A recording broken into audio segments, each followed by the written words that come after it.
What's going on, guys?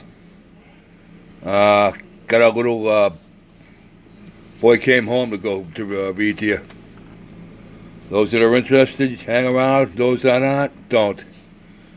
Those are B-17s. That's Technical Sergeant John Brady. That's Technical Sergeant John Brady's son, Michael,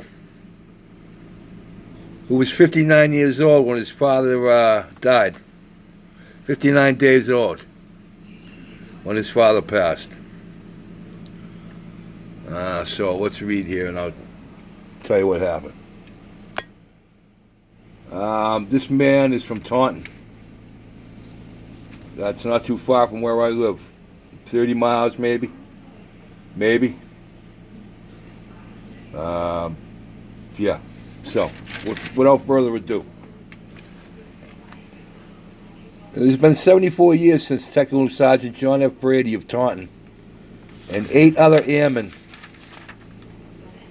were shot down over Mersburg, Germany, 10 months before the end of World War II.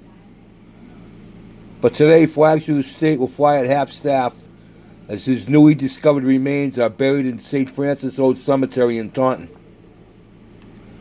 He's coming home, Michael.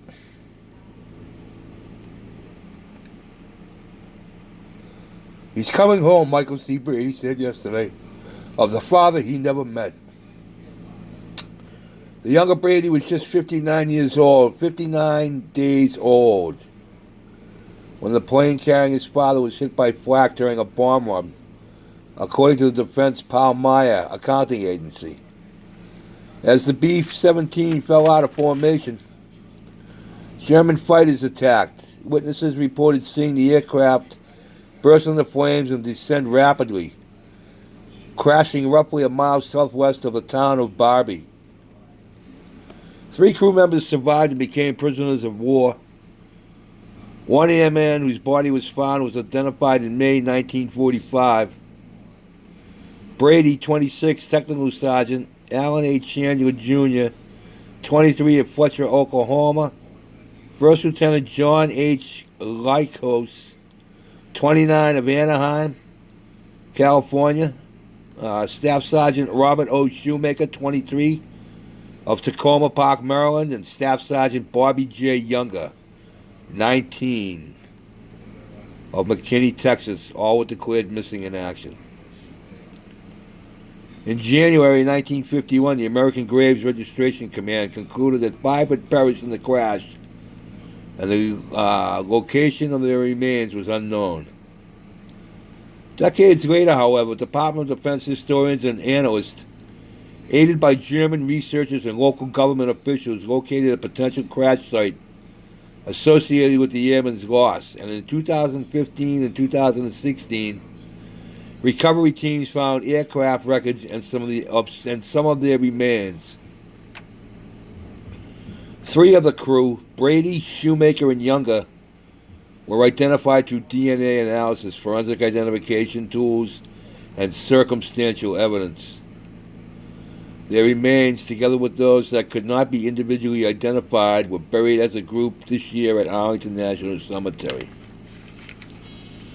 Today, a small fragment of Brady's skull will be buried alongside his parents at St. Francis Old Cemetery in what promises to be an emotional ceremony for his now 73-year-old son, who grew up with so many unanswered questions about his father. My mother never talked about him much, said Brady, who never married or had children of his own. His sisters all told me what a wonderful person he was, but I never got over it. I really never got over it.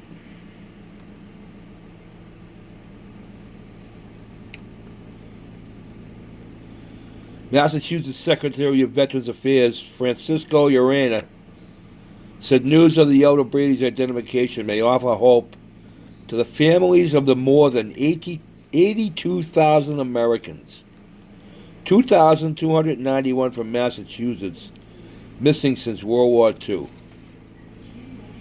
It is a very personal experience for each family, said Urena, a former Marine who presented Michael Brady with the Gold Star Pin that is the official symbol of a family member's sacrifice.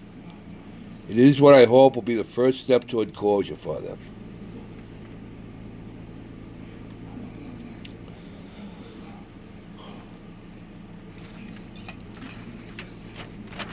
Welcome home, John.